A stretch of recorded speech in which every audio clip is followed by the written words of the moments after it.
بسم اللہ الرحمن الرحیم۔ تو فرسٹ ایئر کے طلباء، آج ہم نے جو ہے گرامر کا کام شروع کرنا ہے۔ جیسے آپ کو معلوم ہے کہ آپ کا حصہ نثر، حصہ نظم، حصہ غزل، یہ سارا کورس جو ہے ختم ہو گیا ہے۔ اب ہم نے گرامر میں تھوڑا سا کام باقی ہے، وہ میں آپ کو کرا دیتا ہوں۔ تو آج ہم نے گرامر کا کام کرنا ہے، ٹھیک ہے؟ تو گرامر میں ہم نے کیا پڑھنا ہے، یہ میں نے ادھر لکھ دیا آپ لوگوں کے لیے۔ آج کا کام حصہ گرامر میں علم البیان، اور پھر علم البیان میں تشبیہ، مجاز مرسل، استعارہ اور کنایہ وغیرہ کی تعریف اور وضاحت، ٹھیک ہے بیٹا؟ تو آج ہم نے جو ہے ان چیزوں کی تعریفیں کرنی ہیں، یہ جو ہے امپورٹنٹ ہے۔ اکثر جو ہے بورڈ میں ان میں سے کوسچن آتا ہے، مجاز مرسل کی تعریف کریں اور تشبیہ کی تعریف کریں وغیرہ۔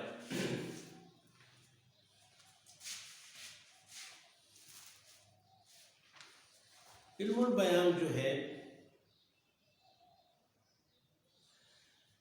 کہ جب ہم اپنی ادیب جب نثر میں کام کرتے ہیں، نثر لکھتے ہیں یا مضمون لکھتے ہیں، انشائیہ لکھتے ہیں یا ناول لکھتے ہیں یا جو ہے افسانہ لکھتے ہیں، تو اس میں جو ہے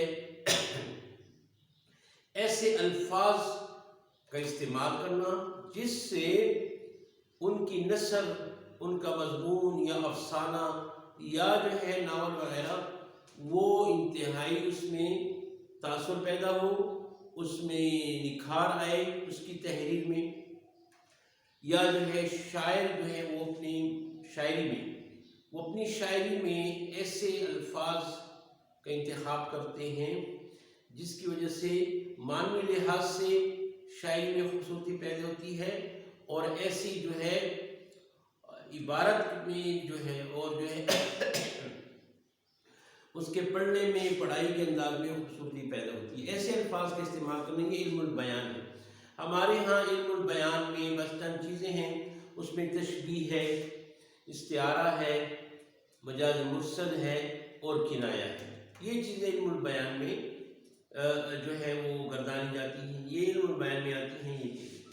تو سب سے پہلے آج ہم نے علم البیان میں جس چیز کی وضاحت کرنی ہے، تشریح کرنی ہے، وہ ہے تشبیہ۔ وہ کیا ہے؟ تشبیہ۔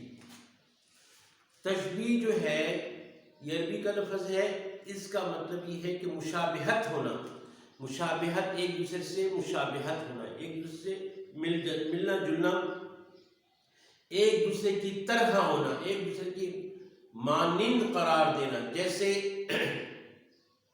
آپ یہ کہیں کہ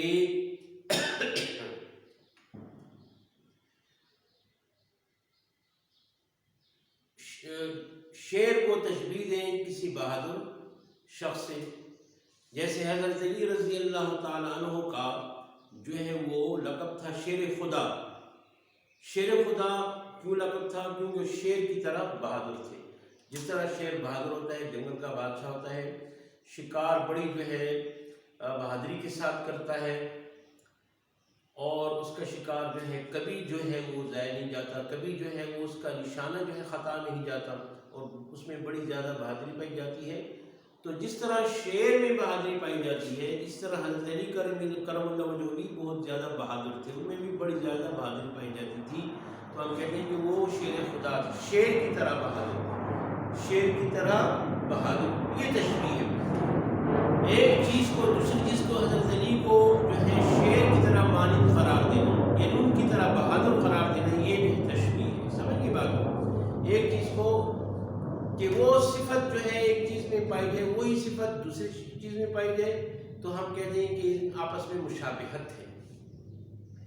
اکثر یہ جو ہے وہ ٹوئن بچے پیدا ہوتے ہیں، ان میں بھی آپس کی شکلوں میں مشابہت ہوتی ہے، شکلیں ایک دوسرے سے بالکل ملتی ہیں، یہاں تک کہ اکثر لوگ اس میں فرق نہیں کر سکتے کہ مثال کے طور پر ایک کا نام موسیٰ ہو، دوسرے کا نام عیسیٰ ہو، اور یہ ٹوئن ہو، جڑواں ہو، تو پتہ نہیں چلتا کہ موسیٰ کون سا ہے، عیسیٰ کون سا ہے، اتنی مشابہت ہوتی ہے۔ تو شکل جو صفت اس کی شکل میں وہی صفت اس کی شکل میں ہے، تو کسی خاص صفت کی بنیاد پر کسی دوسری چیز کو مانند قرار دینا، اس کی طرح قرار دینا، اس جیسا قرار دینا، اس کو تشبیہ کہتے ہیں۔ یہ میں نے جو ہے تشریح لکھی ہے، یہ تعریف لکھی ہے تشبیہ کی۔ تشبیہ کے لغوی معنی مانند یا تمثیل کے ہیں، مثال، یعنی ایک چیز کو کسی خاص صفت کی بنا پر دوسری چیز کے مانند قرار دینا جس میں وہ صفت مکمل طور پر موجود ہو، تشبیہ کہلاتی ہے۔ کیا کہلاتی ہے؟ تشبیہ کہلاتی ہے۔ جیسے چاند کی طرح خوبصورت، جب چاند میں بھی جب وہ چودھویں کا چاند بن جاتا ہے، بدر بن جاتا ہے، اس سے چودھویں کا چاند بالکل اپنے جو ہے وہ اس کی جو پوری حیت جو ہے سامنے آ جاتی ہے، پوری ٹکیا چاند کی سامنے اوپر کر آ جاتی ہے، جس کی وجہ سے چاند کی ساری خوبصورتی جو ہے وہ ہمیں چاند کے اندر وہ ساری خوبصورتی دکھائی دیتی ہے۔ تو اس طرح خوبصورت شخص کو بھی چاند کی طرح جو ہے قرار دینا کہ وہ چاند کی طرح خوبصورت ہے۔ اس طرح چاند خوبصورت ہوتا ہے، کتنا منور ہوتا ہے، ساری دنیا کو جو ہے روشنی مہیا کرتا ہے، ساری دنیا میں روشنی پھیلاتا ہے، سفید ٹکیا ہوتی ہے، انتہائی خوبصورت ہوتا ہے۔ ایسی خوبصورت آدمی کو، حسین شخص کے لیے جو ہے چاند کی مثال دینا کہ چاند کی طرح خوبصورت، چاند کی طرح خوبصورت۔ تو یہ جو ہے چونکہ چاند میں بھی خوبصورتی پائی جاتی ہے اور اس صفت کی بنا پر کہ یہ شخص حسین ہے، خوبصورت ہے، اس میں بھی چاند کی طرح خوبصورتی ہے، اس صفت کی بنا پر اس چاند کے ساتھ تشبیہ دینا، ایک چیز کو کسی خاص صفت کی بنا پر دوسری چیز کے مانند قرار دینا جس میں وہ صفت مکمل طور پر موجود ہو، تشبیہ کہلاتی ہے۔ ٹھیک ہے، اب اس کی مثال کے لیے دیکھیں، یہ شعر میں نے، یہ بڑا عام شعر ہے، کتابوں میں ملتا ہے۔ یہ شعر جو ہے، اور بھی بڑے شعر ہیں تشبیہ کے لیے، لیکن یہ شعر جو اکثر یہ لکھا ہوتا ہے تشبیہ کے سمجھانے کے لیے۔ نازکی اس کے لب کی کیا کہیے، پنکھڑی ایک گلاب کی سی ہے۔ نازکی اس کے لب کی کیا کہیے، پنکھڑی ایک گلاب کی سی ہے۔ شاعر کہتا ہے کہ اس کے لب کہتے ہیں ہونٹ کو، اس کے جو ہونٹ ہیں اتنے نازک ہیں جیسے ایک گلاب کی پنکھڑی۔ گلاب کا پھول آپ نے دیکھا ہوگا، پھول وہ جو ہے وہ گول پھول گلابی کلر کا گلاب کا، وہ مختلف پتیوں کا مجموعہ ہوتا ہے، وہ سارے اس کے ارد گرد اوپر نیچے چھوٹی چھوٹی باریک باریک نازک نازک پتیاں ہوتی ہیں۔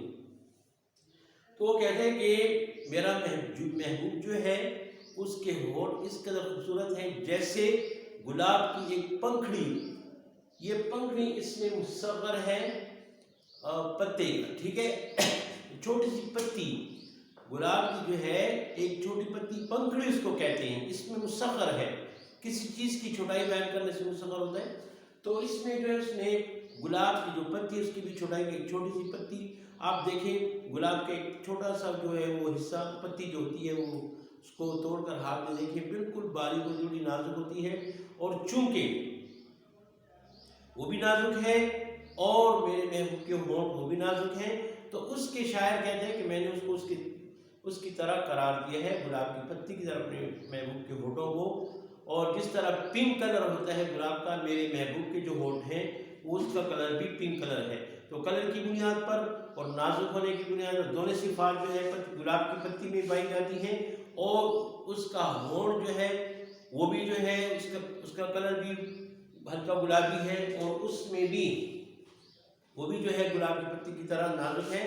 تو اس لیے شعر میں جو ہے انہوں نے تشبیہ دی ہے ہونٹوں کو، اس کے نازک ہونٹوں کو گلاب کی پنکھڑی کے ساتھ جو ہے تشبیہ دی ہے۔ نازکی اس کے لب کی کیا کہیے، پنکھڑی ایک گلاب کی سی ہے۔ امید ہے آپ لوگوں کو جو ہے یہ تشبیہ کی جو میں نے تعریف کی ہے اس کی سمجھ آپ کو آگے ہوگی۔ میں نے وضاحت کے ساتھ اور ریپیٹ کر کے میں نے آپ کو بتایا ہے کہ تشبیہ کسے کہتے ہیں، پھر مثال بھی دی ہے شعر میں۔ تو یہ ہے تشبیہ۔ تشبیہ کی تعریف کے بعد جو ہے اب تشبیہ کے ارکان ہیں، اس کے رکن ہیں، حصے ہیں. جیسے میں نے یہاں پہ لکھے تشبیہ کے ارکان کون کون سے؟ 3 رکن ہیں تشبیہ کے: مشبہ، مشبہ، مشبہ بہ، وجہ مشبہ. مشبہ جس چیز، مشبہ کہتے ہیں جس چیز کو جس چیز کی وہ دی جائے، تشبیہ دی جائے، اس کو مشبہ کہتے ہیں. اور جس چیز سے تشبیہ دی جائے، جیسے ہونٹوں کو تشبیہ دی جائے تو ہونٹ اس میں مشبہ ہے، اس میں کیا ہے؟ مشبہ ہے. ہونٹ کی تشبیہ دی، اور کس سے تشبیہ دی گئی ہے؟ گلاب کی پنکھڑی سے، تو گلاب کی پنکھڑی مشبہ بہ. اور وجہ تشبیہ جس بنیاد پر تشبیہ دی گئی ہے، جس بنا پر اور جس صفت کی وجہ سے اس کو تشبیہ دی گئی ہے گلاب کی پنکھڑی سے، اس کو جو ہے وجہ تشبیہ کہتے ہیں. کیا کہتے ہیں؟ وجہ تشبیہ. جس چیز کو جس صفت کی بنیاد پر تشبیہ دی، وہ صفت جو خوبصورتی ہے اور نازک پن ہے. پگڑی جو ہے نازک ہوتی ہے اور بھی نازک ہے، تو صفت جو ہے وجہ صفت کیا ہوئی؟ وجہ تشبیہ کیا ہوئی؟ اس کا نازک پن اور جو ہے اس کا خوبصورت ہونا، گلاب کے کلر کی طرح ہونا ہونٹوں کا، یہ جو ہے نازک پن اور کلر، اس کا رنگ جو ہے گلاب کی طرح ہے، تو اس وجہ سے تشبیہ دی گئی ہے. یہ وجہ تشبیہ. تو 3 ارکان ہو گئے: مشبہ، مشبہ بہ اور وجہ مشبہ. تو تشبیہ کے 3 ارکان ہیں. مشبہ جس کو تشبیہ دی جائے، ہونٹوں کو تشبیہ دی جا رہی ہے، کس کے ساتھ؟ تو وہ جو ہے مشبہ ہے. اور کس کے ساتھ تشبیہ دی ہے؟ پگڑی، گلاب کی پگڑی، پگڑی گلاب گلاب کی پتی کے ساتھ جو تشبیہ دی جا رہی ہے. تو یہ جس چیز سے تشبیہ دی جا رہی ہے، جو پتی جو ہے گلاب کی، اس سے تشبیہ دی جا رہی ہے، تو وہ جو ہے مشبہ بہ، مشبہ بہ. اور جس چیز سے اور جس وجہ سے تشبیہ دی جا رہی ہے، چونکہ گلاب کی پتی بھی نازک ہوتی ہے، ہونٹ بھی نازک ہے، گلاب کی پتی بھی جو ہے وہ اس کا کلر پنک ہوتا ہے ان کا، اور ہونٹوں کا کلر بھی پنک ہے. تو اس لیے وہ کہتے ہیں اس ہونٹوں کے کلر کی وجہ سے گلاب کی پتی کا جو کلر ہے وہ اور دونوں نازک ہیں، تو یہ وجہ تشبیہ ہے. اس وجہ سے اس کو تشبیہ دی ہے. تو اس کو اس کا تیسرا رکن جو ہے وجہ تشبیہ ہے. تو یہ وجہ تشبیہ، ارکان تشبیہ: مشبہ، مشبہ بہ، وجہ مشبہ. تشبیہ دینے کی وجہ کیا ہے؟ کس بنیاد پر تشبیہ دی جا رہی ہے، کس بنا پر؟ تو وہ جس بنا پر تشبیہ دی جا رہی ہے اس کو وجہ تشبیہ کہتے ہیں. اس کے بعد جو ہے وہ ہے نمبر 2 تشبیہ. تشبیہ کی تعریف میں نے آپ کو بتا دی اور لکھا بھی دی. اس کو اپنے ساتھ آپ کے پاس بھی جو کاپی ہے، جو کچھ ہے اس پر اس کو نوٹ بھی کر لیں. دوسرا جو ہے وہ ہے مجاز مرسل. مجاز مرسل. مجاز مرسل کسے کہتے ہیں؟ کہ جب الفاظ اپنے حقیقی معنوں کی بجائے مجازی معنوں میں اس طرح استعمال ہو کہ وہ حقیقی معنوں اور مجازی معنوں میں تشبیہ کے علاوہ کوئی اور تعلق پایا جائے تو اس کو مجاز مرسل کہتے ہیں. مجاز مرسل کیا تعریف ہوئی؟ کہ جب الفاظ اپنے حقیقی معنوں کی بجائے مجازی معنوں میں استعمال ہو تو، اور ان حقیقی اور مجازی معنوں میں تشبیہ کے علاوہ کوئی تشبیہ کا تعلق نہ ہو، مجازی معنوں میں حقیقی معنوں میں تشبیہ کا تعلق نہ ہو بلکہ کوئی اور تعلق پایا جائے، اس کو کہتے ہیں مجاز مرسل. یہ دیکھیں میں نے اس کی تعریف لکھی ہے: جب الفاظ اپنے حقیقی معنوں کی بجائے مجازی معنوں میں استعمال ہو لیکن حقیقی معنوں اور مجازی معنوں میں تشبیہ کے علاوہ کوئی اور تعلق پایا جائے، مجاز مرسل کہلاتا ہے. کیا کہلاتا ہے؟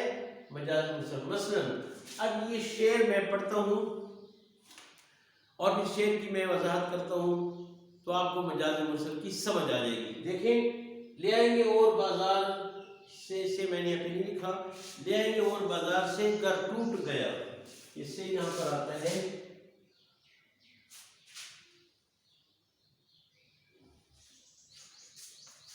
لے آئیں گے اور بازار سے گھر ٹوٹ گیا، جام جم سے یہ میرا جمال اچھا ہے. ٹھیک ہے، تو اس شعر میں شاعر کہتا ہے کہ اگر یہ جام ٹوٹ گیا تو اور بازار سے لے آئیں گے۔ اب لفظ بازار جو ہے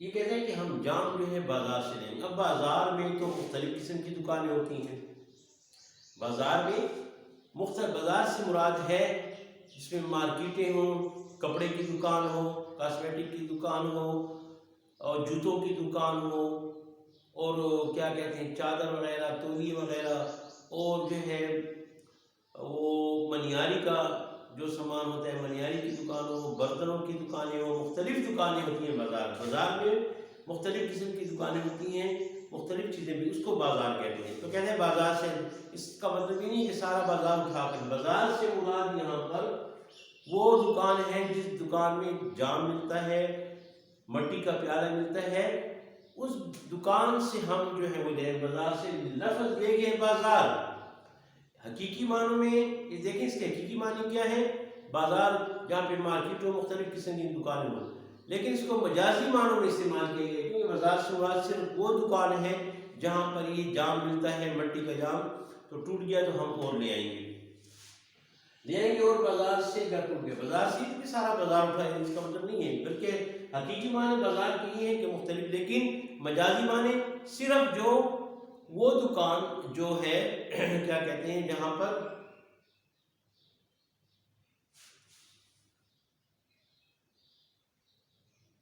جو ہے یہ جام ملتے ہیں، صرف وہ دکان اس سے مراد ہے، اس لیے مجاز مرسل شاعر نے اس میں استعمال کیا ہے۔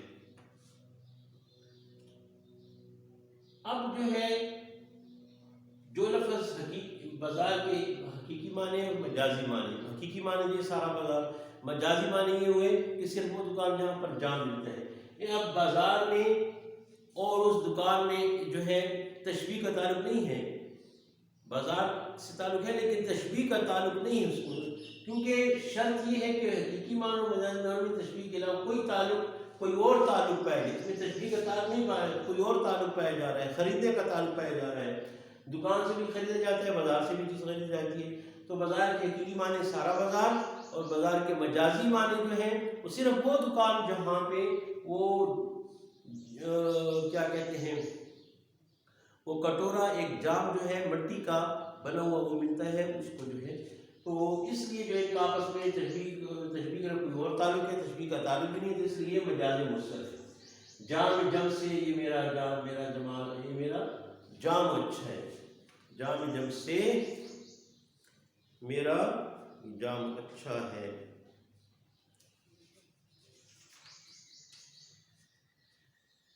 جام سوری میں نے غلط، جام سفال اچھا ہے،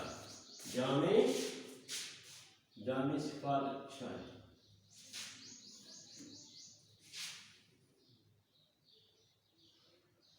جام سفال اچھا ہے۔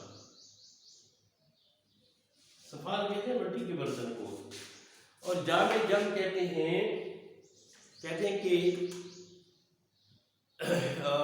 ایران کا بادشاہ تھا جمشید، بہت پہلے جو ہے یہ بادشاہ جمشید گزرے، اس کی بڑی سلطنت تھی ایران پر، ایران کے اوپر اس کی سلطنت تھی، ایران کا بادشاہ تھا، بڑا مشہور بادشاہ، نامور بادشاہ تھا۔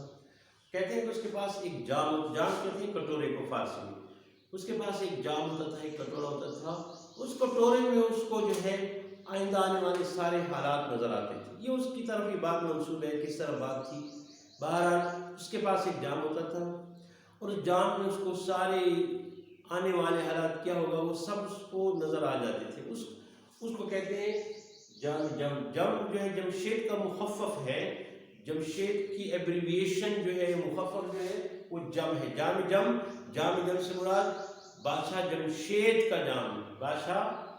جام، تو یہ جو ہے وہ کہتے ہیں کہ وہ بڑا قیمتی کٹورا تھا، ایک عام کٹورا ہوتا ہے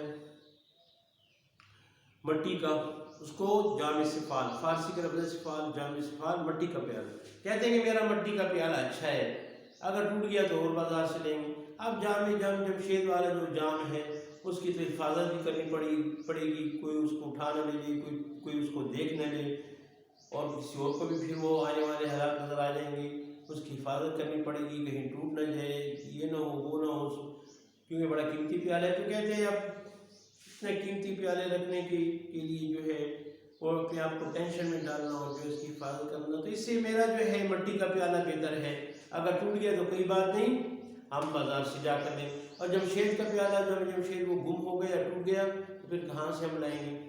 تو مطلب یہ ہے کہ اس میں اس جام کا ذکر لے آئیں گے، اور بازار سے اگر ٹوٹ گیا جام جمشید میرا جمال، یہ میرا جام صفات اچھا ہے۔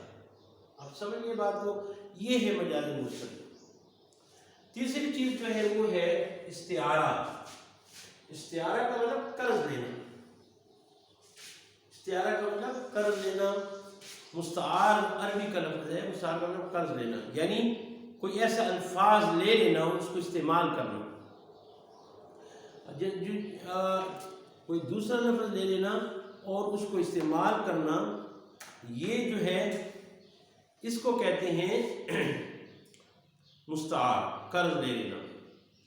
تو وہ کہتا ہے کہ اب اس میں بھی ہم ایک دوسرا لفظ لے لیتے ہیں اپنی بات کی وضاحت کرنے کے لیے۔ ایک لفظ کا حقیقی معنی کے بجائے مجازی معنی لے لیتے ہیں، مجازی معنی سے قرض لے لیتے ہیں، یعنی مجازی معنی لے کر اس کی جو اپنے حقیقی معنی ہے وہ ہماری مراد اس سے حقیقی معنی نہیں ہوتی، بلکہ جو مجازی معنی وہ لیتے ہیں، اس لیے اس کا نام استعارہ ہے۔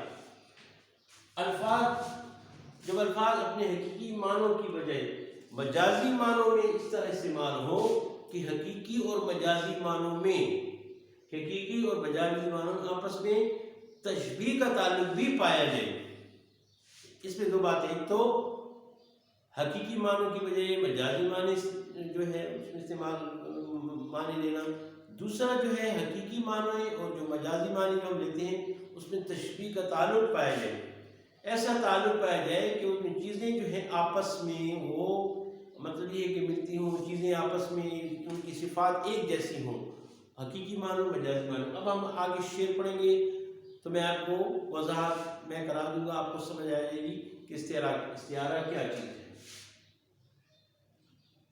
تعریف ہوئی کہ جو الفاظ اپنے حقیقی معنی کی بجائے مجازی معنوں میں اس طرح استعمال ہو کہ حقیقی معنی اور مجازی معنوں میں آپس میں تشبیہ کا تعلق پایا جائے، مجاز مرسل کہلاتا ہے۔ مثلا کس شعر کی آمد ہے کہ رن کانپ رہا ہے، رن ایک طرف چرخ کہن کانپ رہا ہے۔ اس شعر میں لفظ شعر لیا، اس شعر میں لفظ شعر لیا گیا ہے۔ کس شعر کی آمد؟ شعر وہی جو جنگل کا بادشاہ ہوتا ہے، جو شکار کرتا ہے، جو بہادری کے لیے مشہور ہے۔ کس شعر کی آمد کے رنگ کانپ رہے ہیں۔ اب شاعر کی مراد اس شعر سے حضرت عباس رضی اللہ تعالیٰ عنہ۔ تو میدان کربلا میں جب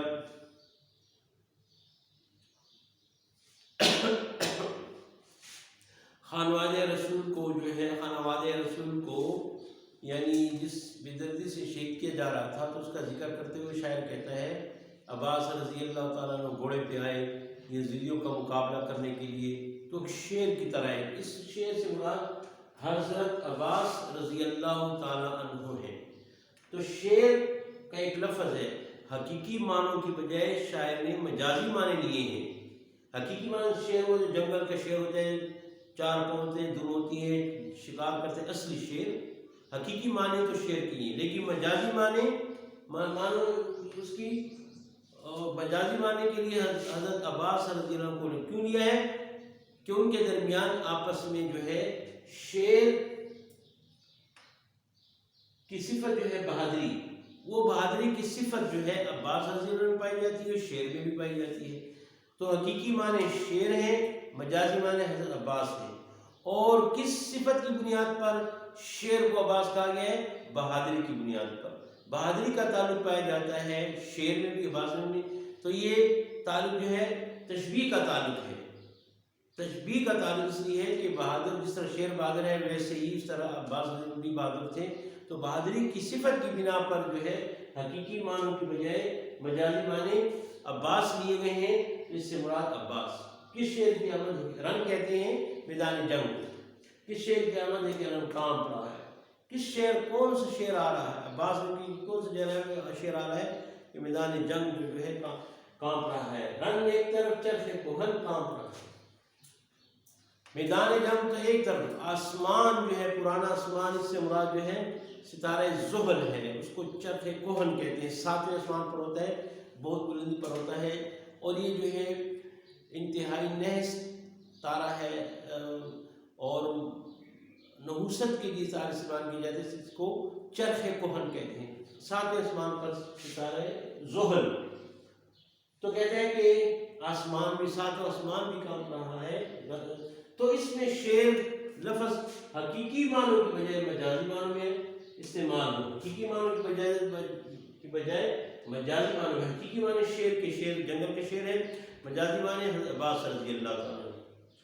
اور ان حقیقی اور مجازی معنوں میں شیر کے بعض میں تشبیہ کا تعلق پایا جاتا ہے۔ تشبیہ کون سی تشبیہ؟ بہادری کا، جس طرح شیر بہادر ہوتا ہے، حضرت عباس رضی اللہ تعالیٰ عنہ بھی، وہ بھی بہادر تھے، اس لیے جو ہے اس کا جو ہے اس صفت کی بنیاد پر ان کو تشبیہ دی ہے، عباس رضی اللہ تعالیٰ عنہ کو جو ہے بہادری سے تشبیہ دی ہے۔